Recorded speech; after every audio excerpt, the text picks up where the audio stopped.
Bienvenido al canal de Narraciones Budismo. Los beneficios del altruismo. Por su santidad el Dalai Lama. Las diversas enseñanzas del Buda esbozan todos ellos varios métodos para adiestrar y transformar la mente. Históricamente, sin embargo, en el Tíbet se desarrolló una clasificación tradicional de ciertas prácticas y una literatura asociada específicamente con ellas, conocida por el nombre de Lojong, que significa adiestramiento de la mente o transformación del pensamiento. Estas prácticas y su correspondiente literatura se llaman así porque pretenden nada menos que producir una transformación radical en nuestro pensamiento y a través de él de nuestra manera de vivir. Una de las principales características de la práctica Lojong es la importancia extraordinaria que da al hecho de superar nuestro aferramiento a una identidad sólida del ego y a las actitudes ególatras basadas en esta aprensión del yo. La actitud ególatra nos impide engendrar una genuina empatía hacia los demás y encierra nuestra perspectiva en los estrechos límites de nuestros intereses egocéntricos. Con la transformación del pensamiento, pretendemos esencialmente transformar nuestra habitual visión egoísta de la vida en otra más altruista, una visión que, como mínimo, considere el bienestar de los demás tan importante como el nuestro e, idealmente, mucho más importante. El Bodhicharyavatara de Santideva es la fuente principal de la mayoría de los textos pertenecientes a esta categoría. Yo recibí una transmisión oral de este texto por parte del fallecido Kunu Lama Rinpoche. Por lo que a mí respecta, intento aplicar esta práctica tanto como me es posible y también siempre que se presenta la ocasión trato de explicarla a los demás. Durante estos 3 días que estamos pasando juntos y como parte de nuestro análisis del pensamiento y la práctica budistas, me gustaría explorar algunos de los puntos principales de la práctica del altruismo, tal como se explican en los capítulos 6 y 7 de este texto, que tratan respectivamente de los temas de la tolerancia y la meditación. En primer lugar, voy a hablar de los beneficios del altruismo y del buen corazón. Un buen corazón es la verdadera fuente de toda la felicidad, no solo en el aspecto religioso, sino también en la experiencia de nuestra vida cotidiana. En cuanto seres humanos, somos singularmente animales sociales. A causa de esta naturaleza básica, solo podemos sobrevivir si contamos con la cooperación, la ayuda y la bondad de otros seres humanos. Este hecho puede resultar más evidente si reflexionamos en las pautas básicas de nuestra existencia. Para hacer algo más que simplemente sobrevivir, necesitamos cobijo, alimentos, compañeros, amigos, la estima de los demás, recursos, etc. Estos factores no los obtenemos solamente de nosotros mismos, sino que dependen todos ellos de otras personas. Supongamos que una única persona fuese a vivir sola a un lugar remoto y deshabitado. Por muy fuerte, sana o culta que fuese esa persona, no tendría ninguna posibilidad de llevar una existencia feliz y satisfactoria. Si una persona vive, por ejemplo, en un lugar de las profundidades de la selva africana y es el único ser humano en medio de un santuario animal, lo máximo que podrá hacer, suponiendo que sea inteligente y astuta, es convertirse quizás en el rey de la selva. ¿Puede esa persona tener amigos? ¿Puede adquirir una reputación? Por muy fuerte y sana que sea, ¿puede convertirse en un héroe si lo desea? Creo que la respuesta a todas estas preguntas es un no rotundo, pues todos estos factores solo se dan en relación con los demás seres humanos. Incluso desde una perspectiva totalmente egoísta, la de no querer más que nuestra propia felicidad, comodidad y satisfacción en la vida, sin consideración hacia el bienestar de los demás o hacia el bienestar de nuestras posibles vidas futuras, afirmaría todavía que la satisfacción de nuestras aspiraciones depende de otras personas. Esto es un hecho indiscutible. Incluso la comisión de acciones inmorales depende de la existencia de otros. Por ejemplo, para poder engañar se necesita a alguien que sea objeto del engaño. Todos los acontecimientos e incidentes de la vida están tan íntimamente vinculados con el destino de otras personas que una persona sola ni siquiera puede empezar a actuar. Muchas actividades humanas corrientes, tanto positivas como negativas, ni siquiera se pueden concebir aparte de la existencia de otras personas. Gracias a los demás tenemos la oportunidad de ganar dinero si esto es lo que deseamos en la vida. De modo similar, si los medios de comunicación pueden crear fama o mala reputación para alguien, es porque existen otras personas. Una persona solitaria no puede crear buena o mala reputación por fuerte que grite. Lo más que puede conseguir es crear un eco de su propia voz. En cuanto a seres humanos, tenemos una tendencia natural a apreciar el afecto y la cooperación de los demás. En conversaciones con algunos científicos, especialmente con los que trabajan en el campo de la neurobiología, he aprendido que hay sólidas pruebas científicas de que incluso durante el embarazo, el estado anímico de la madre ejerce un gran efecto sobre el bienestar físico y mental del niño aún no nacido. Parece de importancia vital el que la madre mantenga un estado de ánimo tranquilo y relajado. Tras el parto, las primeras semanas son el periodo más crucial para el desarrollo saludable del niño. Según me han dicho, durante este periodo uno de los factores más importantes para asegurar el crecimiento rápido y sano del cerebro del niño es el contacto constante físico con la madre. Si el niño se deja desatendido y desamparado durante este periodo crítico, aunque los efectos sobre su bienestar mental puede que no sean evidentes de forma inmediata, de ello puede resultar un daño físico que más adelante será perfectamente visible. Cuando el niño ve a alguien con un semblante abierto y afectuoso, alguien que le sonríe o tiene una expresión amorosa y solícita, se siente naturalmente feliz y protegido. En cambio, si alguien trata de hacerle daño, queda atenazado por el miedo, lo que produce consecuencias perjudiciales para su desarrollo. Así es como empieza nuestra vida. Cuando uno es joven, sano y fuerte, a veces tiene la sensación de que es totalmente independiente y de que no necesita a nadie. Pero esto es una ilusión. Incluso en esta primera etapa de la vida, en cuanto ser humano, uno necesita amigos, ¿verdad? Esto es especialmente cierto cuando nos hacemos viejos. Por ejemplo, en mi propio caso, el Dalai Lama, que ahora ya tiene más de 50 años, empieza a mostrar señales de que se acerca la vejez. Puedo ver la aparición de más canas en mi cabeza y también empiezo a tener ligeros problemas con las rodillas cuando me levanto o me siento. A medida que nos hacemos mayores, necesitamos apoyarnos cada vez más en la ayuda de los demás. Esta es la naturaleza de nuestra vida como seres humanos. En la vida humana, los compañeros y amigos son muy importantes para mantener la felicidad y la satisfacción. Por esto, la cuestión de cómo crear una buena amistad y unas buenas relaciones con los compañeros adquiere una gran importancia. En un nivel superficial, uno puede comprar amigos, pero en realidad estos son amigos del dinero y de la riqueza.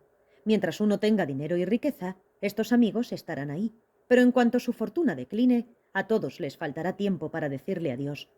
Cuando esto ocurra, no habrá más noticias de esos supuestos amigos. Habrán desaparecido y estarán en busca de alguien más rico. Sin duda, el momento en que uno más necesita a un amigo es cuando está pasando por un momento difícil de su vida. Por eso, alguien que desaparece en ese momento no es un verdadero amigo. Una persona que sigue siendo un amigo, un apoyo cuando uno pasa por un periodo difícil, es un verdadero amigo. Y volviendo a la pregunta, ¿cómo establecemos una amistad? Sin duda no lo hacemos mediante el odio y la confrontación. Es imposible hacer amigos pegándose y peleándose con la gente. Una amistad auténtica solo puede surgir de una cooperación basada en la honradez y la sinceridad, y esto significa tener una mente abierta y un corazón bondadoso. Creo que esto resulta evidente en nuestra relación cotidiana con los demás. La necesidad de esta atmósfera de apertura y cooperación también es cada vez más urgente a nivel global. En estos tiempos modernos ya no existen fronteras familiares, ni siquiera nacionales, por lo que a las situaciones económicas se refiere. De un país a otro y de un continente a otro, el mundo está inextricablemente interconectado. Cada uno depende en gran escala de los demás. Para desarrollar su economía, un país está obligado a tener seriamente en cuenta la situación económica de otros países. De hecho, las mejoras económicas de otros países resultarán a la larga en mejoras económicas para el propio país. Teniendo a la vista estos hechos de nuestro mundo moderno, necesitamos una revolución total de nuestros modos de pensar y de nuestros hábitos.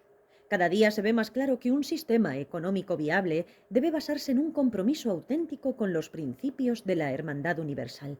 Esto está claro, ¿verdad? No es tan solo un ideal espiritual, moral o religioso, es más bien la realidad de nuestra existencia humana moderna. Si reflexionamos con suficiente profundidad, resulta evidente que necesitamos más compasión y altruismo en todas partes.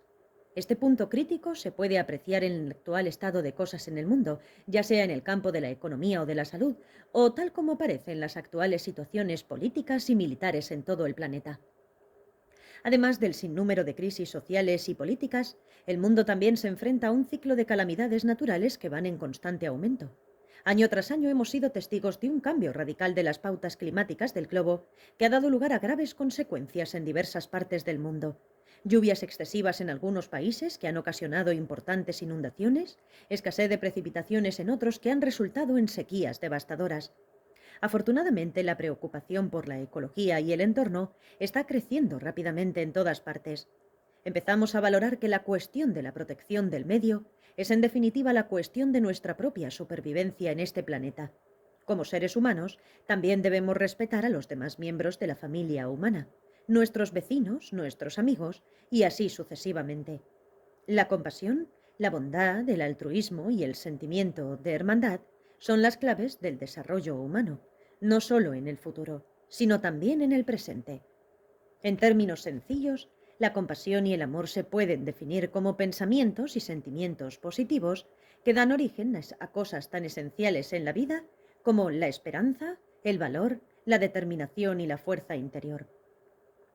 El éxito o el fracaso de la humanidad en el futuro depende fundamentalmente de la voluntad y la determinación de la generación actual. Si nosotros mismos no utilizamos nuestras facultades de voluntad e inteligencia humanas, nadie más puede garantizar nuestro futuro ni el de la próxima generación. Esto es un hecho indiscutible. No podemos dar toda la culpa a los políticos o a aquellas personas que se ven como directamente responsables de determinadas situaciones. También nosotros debemos cargar con cierta responsabilidad. El individuo solo empieza a tomar alguna iniciativa cuando acepta la responsabilidad personal. Limitarse a gritar y a quejarse no es suficiente. Primero debe producirse un cambio auténtico dentro del individuo y luego éste puede intentar hacer alguna contribución importante a la humanidad. El altruismo no es un mero ideal religioso, es una exigencia indispensable para la humanidad en general. ¿Está esto claro? ¿Hay alguna duda sobre ello? Bien, la siguiente cuestión es la de si es posible o no incrementar la compasión y el altruismo. En otros términos, ¿existe algún medio por el cual estas cualidades del espíritu se puedan incrementar y la cólera, el odio y la envidia reducir? La respuesta a esta pregunta es un sí rotundo. Aunque no estéis de acuerdo conmigo en este momento, admitid la posibilidad de este hecho. Llevemos a cabo juntos algunos experimentos, tal vez encontremos algunas respuestas. Por mi propia y limitada experiencia, estoy convencido de que mediante un entrenamiento constante uno puede cambiar su inclinación mental. En otras palabras, nuestras actitudes, pensamientos y mentalidad positivas pueden intensificarse y sus contrapartidas negativas pueden reducirse. Una de las principales razones de ellos es que la existencia de incluso un solo hecho mental depende de muchos factores. Cuando estos diversos factores se ven afectados, la mente también cambia. Esta es una sencilla verdad sobre la naturaleza de la mente. Dejadme explicar ahora algunos de los otros beneficios del altruismo y la bondad que tal vez no sean tan evidentes para nosotros. Tal como hemos explicado antes, desde la perspectiva de los vehículos de los seres humanos y divinos, el objeto o el fin último de la existencia es alcanzar un renacimiento favorable en nuestra próxima vida, objetivo que solo se puede conseguir absteniéndose de acciones que sean perjudiciales para los demás. Por lo tanto, incluso en el contexto de este objetivo, vemos que el altruismo y la bondad son fundamentales. Además, todos los diversos aspectos y elementos de la vida humana, como la longevidad, la buena salud, el éxito, la felicidad, etc., que consideramos deseables, dependen de la bondad y el buen corazón. Estas son cualidades básicas de la naturaleza humana. También está muy claro que para que un bodhisattva logre realizar con éxito la práctica de las 6 perfecciones, generosidad, disciplina ética, tolerancia, esfuerzo gozoso, concentración y sabiduría, la cooperación con los demás seres sensibles y la bondad para con ellos son extremadamente importantes. Así, encontramos que la bondad y el buen corazón forman la base subyacente de nuestro éxito en la vida, nuestro progreso en el camino espiritual y el cumplimiento de nuestra aspiración última, el logro de la plena iluminación. Por esto, la bondad y el buen corazón no solo son importantes en el comienzo, sino también en la mitad y en el final. Su necesidad y su valor no se limitan a ningún tiempo, lugar, sociedad o cultura específicos. Dado que la compasión y el buen corazón se desarrollan gracias a un esfuerzo constante y consciente, es importante que identifiquemos primero las condiciones favorables que dan origen a nuestras cualidades de bondad y buen corazón, así como las circunstancias adversas que obstruyen el cultivo por nuestra parte de estos estados mentales positivos. Por lo tanto, es importante que nuestra vida esté presidida por una atención y una vigilancia mental constantes. Nuestro dominio de estas facultades debe ser tal que, siempre que se presente una nueva situación, sepamos reconocer inmediatamente si las circunstancias son favorables o adversas al desarrollo de la compasión y el buen corazón. Cultivando la práctica de la compasión de este modo, poco a poco iremos siendo capaces de mitigar los efectos de las fuerzas obstructivas y de mejorar las condiciones que favorecen el desarrollo de la compasión y el buen corazón.